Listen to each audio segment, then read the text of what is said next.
দিল্লিতে ভয়াবহ বিস্ফোরণের পর যে তথ্যগুলো আমাদের সামনে উঠে আসছে তা কিন্তু এই বিস্ফোরণের থেকেও বিস্ফোরক। কেন আমি বলছি?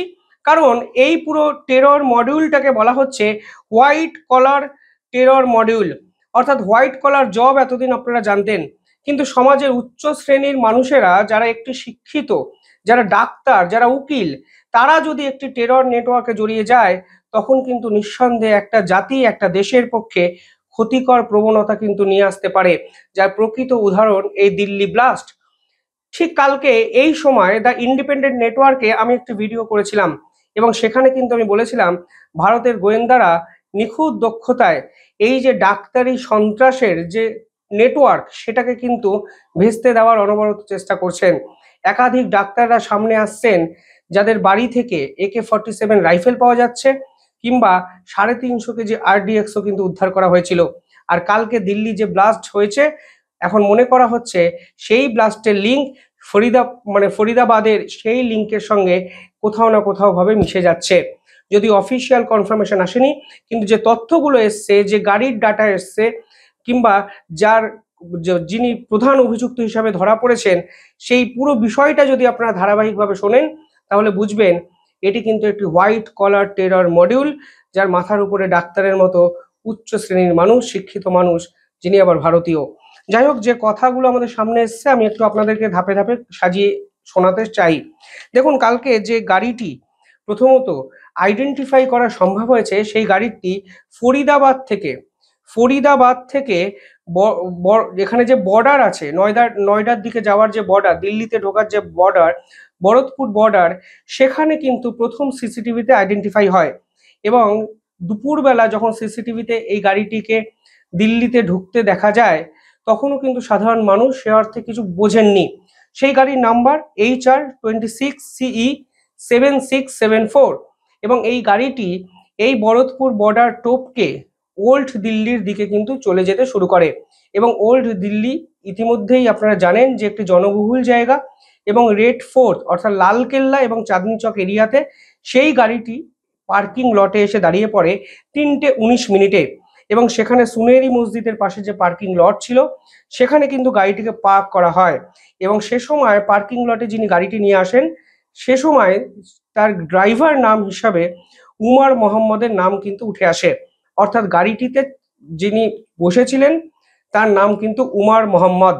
নামটা মাথায় রাখবেন, নামটা একটা ইন্টারেস্টিং বিষয় কিন্তু ক্রিয়েট করবে পুরো বিষয়টায়।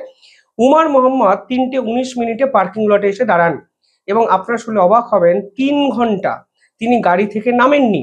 ফলে পার্কিং লট থেকে সেই গাড়িটি বেরোয় সন্ধ্যে 6:50 আশেপাশের সময়, এবং পার্কিং লট থেকে বেরিয়ে অর্থাৎ চাঁদনি চকের সুনেরি মসজিদের সামনে থেকে বেরিয়ে গাড়িটি আস্তে আস্তে আস্তে আস্তে লাল কেল্লার দিকে যেতে শুরু করে। এবং লাল কেল্লার কাছে গিয়ে মেট্রো স্টেশন 1, সেখানে কিন্তু গাড়িটা হঠাৎ করে বিস্ফোরণে ফেটে যায়। এবং বিস্ফোরণে ফেটে যাওয়ার সময় উমর মোহাম্মদ গাড়ি থেকে নেমে পালিয়ে যাচ্ছেন, এই ফুটেজও কিন্তু সামনে আসেনি। ফলে সাধারণভাবে মনে করা হচ্ছে এটি কিন্তু সুসাইড বোম্বিং। আমি আবার বলছি, এই পুরো বিষয়গুলো কিন্তু এখনো অফিসিয়াল কনফার্মেশন আসেনি। মনে করা হচ্ছে সিসিটিভি এভিডেন্সের উপর ভিত্তি করে। নেচার অফ ব্লাস্ট মনে করা হচ্ছে সুসাইড বোম্বিং। এবার উমর মোহাম্মদ এই নামটি আপনারা শুনলেন।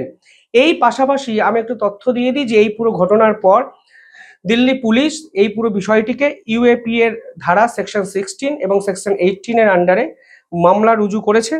এবং ফরেন্সিক এক্সপার্টরা ওখানে যান, যেরকম পদার্থ পড়েছিলেন সেগুলোকে কালেক্ট করেন, এবং সেখানেও কিন্তু অ্যামোনিয়াম নাইট্রেট পাওয়া যায়। কালকের সেই ভিডিও যদি না দেখেন, পারলে ভিডিওটি দেখে নিন। আমি একদিন আগে আপনাদের বলেছিলাম যে কতটা ভয়ঙ্কর বিপদের সামনে দাঁড়িয়ে আছে ভারত। অ্যামোনিয়াম নাইট্রেট কালকে কাশ্মীরের সেই গভর্নমেন্ট মেডিকেল কলেজের যে লকার আছে সেখান থেকেও পাওয়া গেল, এবং কালকে লালকেল্লার এই ব্লাস্টের এরিয়াতেও কিন্তু অ্যামোনিয়াম নাইট্রেটের মতো এক্সপ্লোসিভ পাওয়া গেল। পাশাপাশি এখানে আরো অনেক এক্সপ্লোসিভ সাবস্টেন্স অ্যাক্ট রুজু করা হয়েছে, অ্যাটেম্প টু মার্ডারের মামলা রুজু করা হয়েছে। ফলে সব মিলিয়ে পুলিশের মতো লিগাল প্রসেসগুলো করেছে। এবার এখানেই প্রশ্ন ওঠে যে গাড়িটি ব্যবহার করা হলো, সেই গাড়িটি কার? এই গাড়িটি হুন্ডাই i20 সাদা কালারের একটি গাড়ি, এবং এই গাড়িটি প্রাথমিকভাবে যার নামে রেজিস্টার ছিলেন তার নাম হলো সালমান। তিনি আবার হরিয়ানার বাসিন্দা। এই হরিয়ানার বাসিন্দা সালমানকে যখন গ্রেফতার করা হয় তখন তিনি জানান তিনি এই গাড়িটি পুলামার এক বাসিন্দা তারিককে বিক্রি করে দেন। তারিককে যখন ইন্টারোগেট করা হয় তখন তিনি জানান সেই গাড়িটি তিনি ডক্টর উমার মোহাম্মদ নামক এক ব্যক্তিকে বিক্রি করেছেন। অর্থাৎ এটি একটি chain of ownership model create করা হয়েছে শুধুমাত্র ভারতের গোয়েন্দাদের কিংবা ভারতের পুলিশকে একটু ভিমড়ি খাওয়ানোর জন্য, যে আলটিমেটলি গাড়িটি কার, গাড়িটির মালিকানা কার, গাড়িটি কে চালায়, এই পুরো বিষয়টি দেখুন একটার পর একটা তথ্যগুলো আমাদের উঠে আসে। এবার শেষ অবধি গাড়িটি কার কাছে তারিক বিক্রি করেছিলেন বললেন? ডক্টর উমার মোহাম্মদ। আর দিল্লি ব্লাস্টের সেই গাড়িটি কে চালাচ্ছিলেন পার্কিং লটে, কার নাম পাওয়া গেছে? উমার মোহাম্মদ। অর্থাৎ বুঝতেই পারছেন ডক্টর উমার মোহাম্মদ এবং উমার মোহাম্মদ সম্ভবত একই ব্যক্তি, যা ভারতের গোয়েন্দারা কিন্তু বলতে শুরু করেছেন। আর এখানেই কিন্তু প্রধান আপসেটের বিষয় যে ডক্টর উমার মোহাম্মদ, ডাক্তার, এই পার্টিকুলার বিষয়টা কিন্তু গোয়েন্দাদের সব থেকে বেশি ভাবাচ্ছে, যে কিভাবে ডাক্তারের মতো উচ্চ শ্রেণীর মানুষরা এই টেরর মডেল নেটওয়ার্কে কিন্তু ঢুকে গেলেন। দেখুন, ডাক্তারের মতো মানুষরা ঢুকে যাওয়ায় কিছু ক্ষেত্রে এই ডাক্তাররা কিন্তু সুযোগ সুবিধাও পান। কারণ দেখুন, আপনি কখনো ভাববেন না একজন ডাক্তার টেরোরিস্ট হতে পারে, একজন ডাক্তার বিস্ফোরক বানিয়ে একটা দেশকে ছারখার করে দিতে পারে। আমরা সাধারণত এই ধারণা কিন্তু পোষণ করি না এই সমস্ত পেশার মানুষদের নিয়ে। আর এনারা সেই সহানুভূতিটাকেই কিন্তু কাজে লাগিয়েছেন। এবার ফরিদপুর নেটওয়ার্ক আমি কেন বলছি? এবার প্রথমত গাড়িটি এসেছিল ফরিদাবাদ থেকে, ফলে ফরিদাবাদের নামটা অটোমেটিকলি চলে আসছে। এবার ফরিদাবাদ থেকে কালকে কি কি উদ্ধার হয়েছিল আপনারা ভাবুন। প্রথমত জানা গেছিল ফরিদাবাদ থেকে প্রাথমিকভাবে 350 কেজি আরডিএক্স উদ্ধার হয়েছে, কিন্তু পরবর্তীকালে আমরা জানলাম আরো 2500 কেজি আরডিএক্স উদ্ধার হয়েছে। অর্থাৎ সব মিলিয়ে প্রায় 2900 কেজি কাছাকাছি আরডিএক্স ফরিদাবাদ থেকে কিন্তু উৎপন্ন, মানে আমাদের গোয়েন্দারা পেয়েছেন। প্লাস রাইফেল, পিস্তল উদ্ধার করা হয়েছিল, 20টি ইলেকট্রনিক টাইমার ডিটোনেটর উদ্ধার করা হয়েছিল, এবং ওয়াকি টকি উদ্ধার করা হয়েছিল, এবং 12টি সুটকেস উদ্ধার করা হয়েছিল, যার পুরো সুটকেসগুলোই ছিল এক্সপ্লোসিভ ভর্তি, অর্থাৎ বিস্ফোরকে ভর্তি ছিল। ফলে সব মিলিয়ে ফরিদাবাদ একটা কিন্তু টেরর বেস ক্যাম্প হিসাবে এই ডাক্তাররা যে ব্যবহার করছিলেন তা কিন্তু আস্তে আস্তে আমরা বুঝতে পারছি।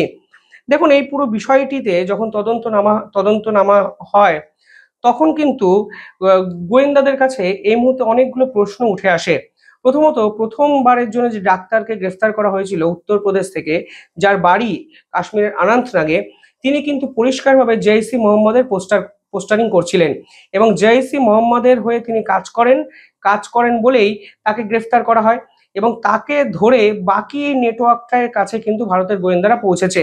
ফলে অটোমেটিকলি এই ব্লাস্টের পিছনে জেইসি মোহাম্মদ কিংবা পাকিস্তান জঙ্গিদের নাম জড়িয়ে পড়ছে, তা কিন্তু আপনারা অটোমেটিকলি বুঝতে পারছেন।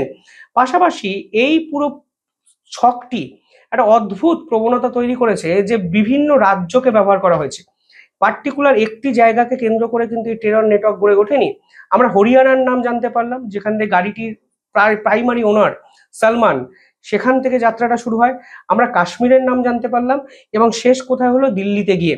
অর্থাৎ এই মাল্টিপল স্টেটকে ব্যবহার করার প্রবণতা এই হোয়াইট কলার টেরর গ্রুপ করেছে, যা কিন্তু অত্যন্ত ইম্পর্টেন্ট একটা বিষয়।